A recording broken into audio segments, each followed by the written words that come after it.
बड़ी तादाद है, सबसे बड़ा एज ग्रुप है, इसकी इम्पोर्टेंस का आपको और अपनी पावर का आपको अंदाज़ा होना चाहिए।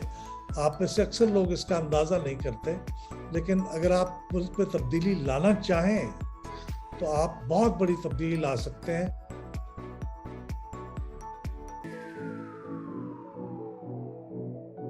पाकिस्तान की आबादी का बेशतर हिस्सा नौजवान है और पाकिस्तान की बेशतर आबादी का ये हिस्सा अपने आप को गुम किया हुआ पाता है। उसकी समझ में नहीं आता कि वो किधर जाए, कि पाकिस्तान किधर जा रहा है, कि हर 5 साल बाद हमें यही सवाल सोचना पड़े। और अभी तक मेरे नौजवानों के सामने इसका जवाब नहीं आ पाया है। पाकिस्तान का हाल और पाकिस्तान का मुस्तकबिल उन लोगों के हाथ में है और रहेगा जो आज 15 से 29 साल के दरमियान। ये एक जमीनी हकीकत है। आज के पाकिस्तान में नौजवान होना, ये नौजवान होना जो है वो एक सिर्फ उम्र नहीं होती, वो एक कैफियत होती है। और वो कैफियत इसलिए अहम होती है कि उस कैफियत से कौमों की तकदीरें बनती हैं और वो कैफियत बदलती है। आपके पास कुछ स्किल्स होती हैं, कुछ जोश होता है, कुछ जज्बा होता है, कुछ by virtue of your membership of in the 17th Youth Parliament। ये बहुत बड़ा रोल है। पहले मैं आपका यही क्वेश्चन लूंगी कि आप आई थिंक यही बहुत बड़ी चीज़ होगी कि अगर आप अपने एक्चुअल पॉलिसी मेकर्स या अपने रिप्रेजेंटेटिव्स जो आपकी कंस्टिट्यूंसी के रिप्रेजेंटेटिव हैं, जो एक्चुअली आपके MNA हैं और MP हैं, आप उनको अपनी प्रपोजल जो है वो दें। तो ये भी एक बहुत बड़ी एक्सरसाइज इन इटसेल्फ है जिसको आप बहुत प्राउडली जो है कोट कर सकती हैं कि आपने इस चीज़ के ऊपर काम किया और उसके बाद आपने अपने हल्के के रिप्रेजेंटेटिव को वो जाके वो रिकमेंडेशंस दी।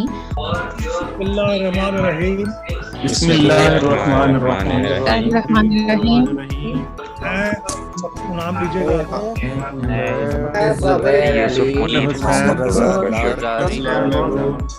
मोहम्मद जुबैर का दिल से हल्फ उठाता सच्चे दिल से हल्फ उठाता हूँ। उसके नीयत से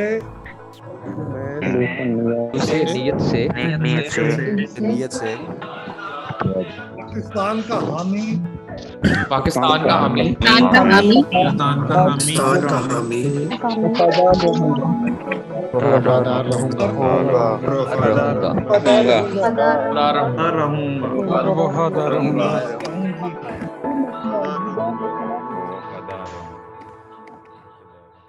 वो गैप जो अब एक आ चुका है, क्या वो ब्रिज हो सकेगा? क्योंकि अब जो अब की यूथ है वो पॉलिटिकल पार्टीज की तरफ उनका जो रवैया है वो बहुत ही मतलब एक they don't trust them at all.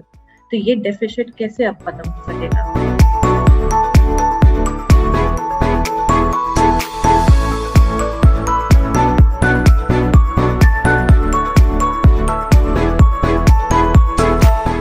कि मेरिट में बहुत डिफरेंस होता है हर प्रोविंस का, तो एजुकेशन की प्रोविजन के साथ साथ उसकी क्वालिटी भी इक्वल होनी चाहिए। उसके लिए हमने फिनलैंड का सिस्टम स्टडी किया और फिनलैंड काफ़ी फेमस है कि वो one of the most famous countries है for its successful education system.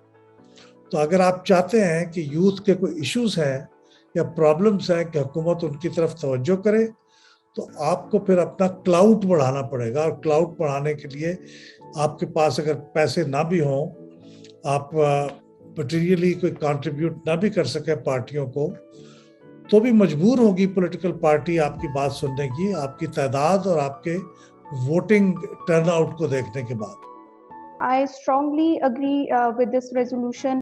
This is especially important in current scenario in Pakistan, and I believe we need to mainstream young people as viable political force in Pakistan and help strengthen the democratic system.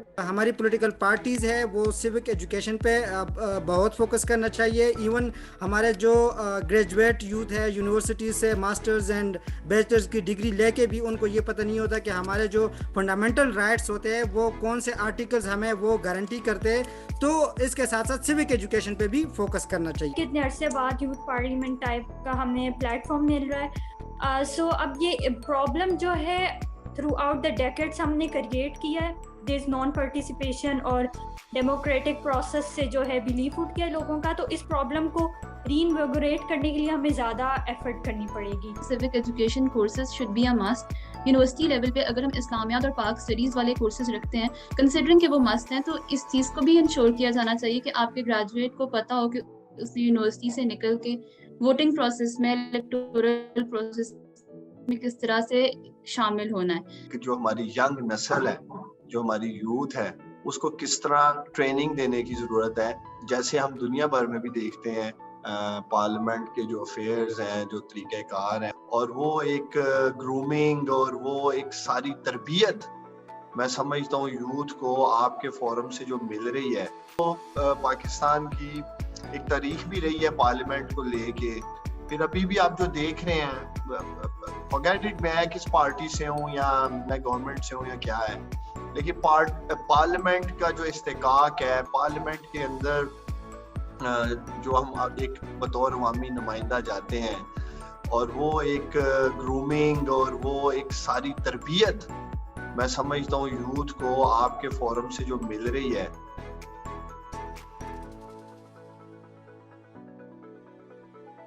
अगर कोई कौम अपना कोई इलाका रखती है और वो ये समझती है कि इस इलाके में उसको आज़ादाना तरीके पर अपनी हुकूमत कायम करने का मौका मिलना चाहिए, तो ये उसका हक है।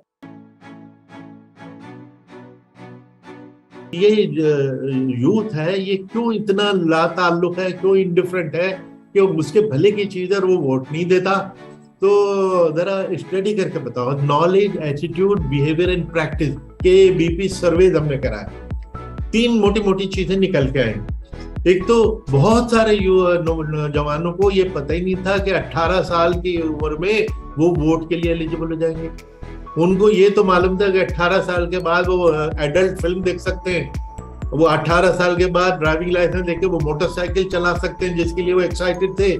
लेकिन 18 साल में वोटर होके उनके पास पॉलिटिकल पावर आ सके, ये कॉन्शियसनेस नहीं थी।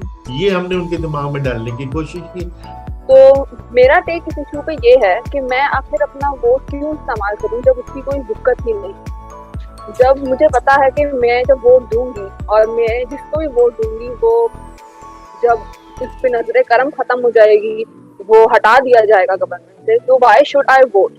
पाकिस्तान की हिस्ट्री को देखा जाए, पाकिस्तान की करंट पॉलिटिकल सिचुएशन को देखा जाए, तो हमारे यहाँ कोई प्राइम मिनिस्टर अब तक अपनी टर्म पूरी नहीं कर सका। असेंबली में जो हाल है वो भी वही है जो पिछले 70-75 साल से चल रहा है। हमारे वोट को एक वैल्यू तो दी जाए एटलीस्ट। जब हमारे वोट को वैल्यू ही नहीं दी जाएगी तो why should we vote in the first. ये बहुत लोगों का एटीट्यूड है। आपकी बिल्कुल यूनिक बात नहीं है कि मैं क्यों वोट दूं, ये बहुत लोगों के सवाल है। बजाय इसके कि नालायक हैं, ये आपका स्टेटमेंट घर बैठे हो जाए और उसके बजाय आप बूथ में जाओ, पार्टिसिपेट करो, और एक बटन उसमें ऐड कर दिया मशीन में। हमारे यहाँ चूंकि वोटिंग मशीन होती है जिसका नाम है NOTA none of the above, कि मुझे ऊपर वाले कोई मंजूर नहीं है। तो आपने इलेक्शन में पार्टिसिपेट भी कर दिया, अपना गुस्सा और डिसअप्रूवल भी दिखा दिया। उससे पार्टी को ये लगेगा कि भाई ये नन ऑफ दी अबव इतना ज्यादा हो रहा है, हमारे कैंडिडेट इसका मतलब है अच्छे नहीं है, क्यों अनपॉपुलर है। शायद उसके बाद वो कैंडिडेट अच्छे पुटअप करना शुरू कर दें। लेकिन इसका मुख्तसरन ये कि भाई पहले आप लोग शुरू तो करें, और आपके भी शायद नन ऑफ द अबव की अगर डिमांड है उसको आवाज दें। और ये बहुत अच्छा आइडिया कि पार्टिसिपेट करके करें, घर बैठ के ना करें। आपके पास वोट के अलावा या तो कोई दूसरी चॉइस हो, आप एजिटेशन करेंगे, कोई तहरीक चलाएंगे, उसके नतीजे में मार्शल लॉज तो आते हैं, उसके नतीजे में डेमोक्रेसीज नहीं आती। कि 70% से ऊपर अगर वोटर टर्नआउट हो जाए तो उसके मैंडेट को मैनिपुलेट करना शायद मुमकिन नहीं रहेगा उन लोगों के लिए जो शायद मैनिपुलेट करते हैं। और फिर उनके मैंडेट को इस तरह का कमज़ोर अगर मैंडेट हो तो शायद उसको किसी तरीके से प्रेशराइज करना भी मुमकिन होता है। कमज़ोर डेमोक्रेसी का हल ये है कि मोर डेमोक्रेसी।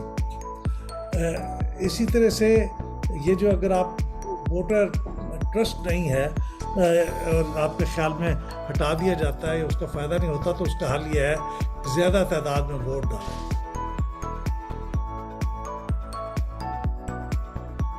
खासकर नौजवानों को ये कहना चाहूँगा कि हमने आजकल देखा है पिछले कई सालों से, खासकर हमारे माशरे में और आई थिंक वर्ल्ड वाइड ये है, किसी शख्स को अपना आइडियल बना लेते हैं या उसको अपना लीडर मान लेते हैं, ख्वाह वो रिलीजन के हवाले से हो या पॉलिटिक्स के हवाले से हो या कोई कामयाब इंसान हो, और हम समझते हैं कि जो कह रहा है वो बिल्कुल या कह रही है वो बिल्कुल सही है। तो मैं आपको ये अर्ज करूँगा कि I think to give respect to everybody, हर किसी की इज्जत करना, उनकी बात को सुनना, ख्वाह वो पॉलिटिकल लीडर हैं, ख्वाह वो सरकारी ओहदेदार हैं या कोई बिजनेसमैन हैं या साइंटिस्ट हैं या कोई राइटर हैं, वो तो बड़ी अच्छी बात है, मगर आपको ये लाजमी नहीं है कि आप उनकी बात से एग्री भी करें, उनसे मुत्तफिक भी हों। आप अपना दिमाग अप्लाई करें। अगर आपको बात समझ आ रही है तो ज़रूर उनकी बात को करें, और आपको बात समझ नहीं आ रही तो लाजमी नहीं है, हो सकता है वो गैर दानिस्ता तौर पे या उनकी समझ में भी कमी हो सकती है। सो जो अंधाधुंध तकलीद है, इसको I would discourage that.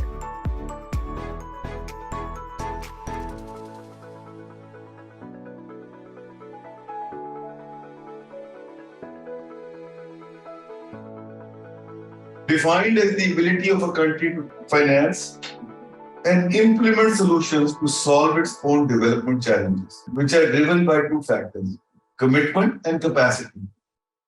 Commitments captures how well a country's laws, policies, actions, and informal governance mechanisms, such as cultures and norms, support towards self-reliance. Capacity measures how far the country has come in its ability to manage its own development journey across the dimensions of political, social, and economic development, including the ability to work across these sectors. जो ख़वातीन की participation है और exposure है, वो हमारी society में ज़्यादा डेवलपमेंट ला सकता है than the male alone, क्योंकि उन पे ना सिर्फ जिम्मेदारी एक हद तक इकोनॉमिक डेवलपमेंट की होती है, बल्कि उनके ऊपर एक बहुत बड़ी जिम्मेदारी अपनी नेक्स्ट जनरेशन का कैरेक्टर बिल्डिंग की होती है। एक कामयाब इंसान की जिंदगी में उसकी लक का कितना अमल दखल है, कितने % अमल दखल है, बस एक छोटा सा क्वेश्चन है मेरा। बहुत छोटा क्वेश्चन है मगर बहुत इंपॉर्टेंट क्वेश्चन है तालिब साहब, वेल डन, बहुत अच्छा सवाल पूछा है। बहुत बड़ा रोल है लक का। मैं तो वो आखिरी आदमी हूँ जो उसको डिनाई करेगा, मैं तो प्रोडक्ट ही लक का हूँ, मैं तो उसको बिल्कुल डिनाई ही नहीं कर सकता। लेकिन जो लेसन है ना वो बिल्कुल डिफरेंट है। लेसन ये है कि आप लक पे रिलाई मत करिए, आपने ये अज्यूम करके चलना है कि आपने जो है वो अपने उम्र पे खड़ा होना है, अपनी एफर्ट से आगे चलना है। दूसरा ये कि अगर आप एफर्ट कर रहे हैं तो उतना ही लकी होने के चांसेस बढ़ जाते हैं।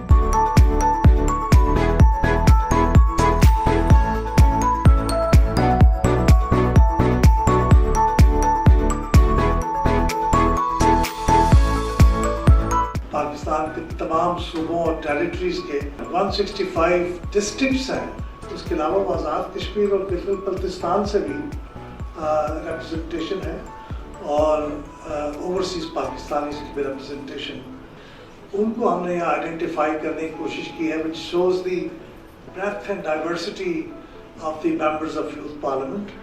और ये यूथ पार्लियामेंट के मेंबर हमारी जो कौमी असम्बली की 272 कॉन्स्टिट्यूंसीज हैं, जो अब अगले इलेक्शन में 266 हो जाएंगी, उन 272 कॉन्स्टिट्यूंसीज को भी रिप्रेजेंट करते हैं। सब लोग हो सकता है मौजूद ना हो, लेकिन सब लोग उससे सिलेक्ट हुए थे।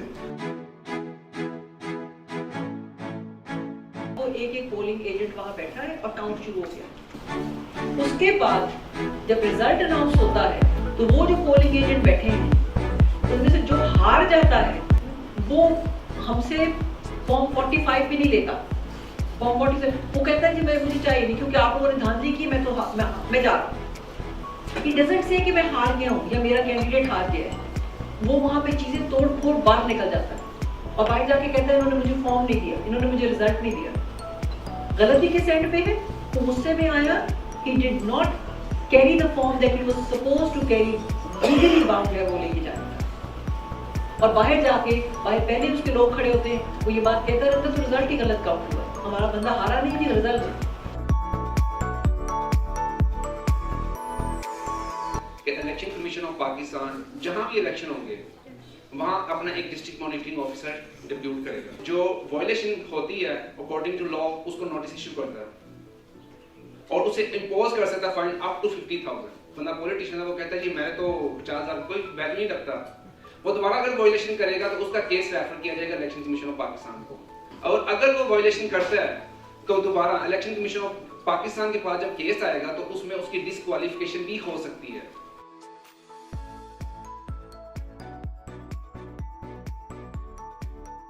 मुल्क को बेहतर बनाने के लिए यूथ का जो है इसमें क्या रोल हो सकता है, इकोनॉमिक सिचुएशन को बेहतर बनाने के लिए, और हम यूथ को इंगेज कैसे कर सकते हैं इकोनॉमिक क्राइसिस को हैंडल करने के लिए, क्या कोई इंगेजमेंट प्रोसेसेस हैं या नहीं हैं।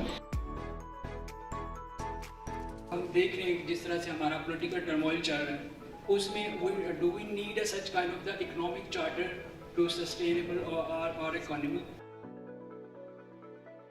इनकम, एक्सपेंडिचर, एग्जम्पशंस, ये 3 चीजें हैं जो कि इस वक्त टोटली मिसअलाइंड है, जिसकी वजह से जो हमारी हुकूमत की इकोनॉमी है, फेडरल गवर्नमेंट की इकोनॉमी है, वो टेक्निकली डिफॉल्ट कर चुकी है।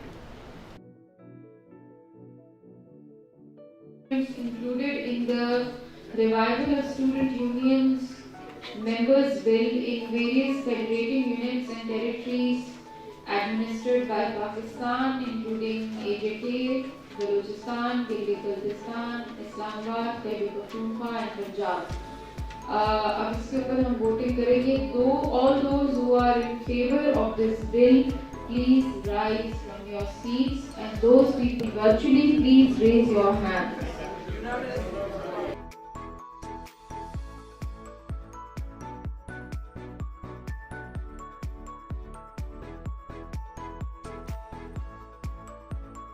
Has been passed by the 17th Parliament of Pakistan.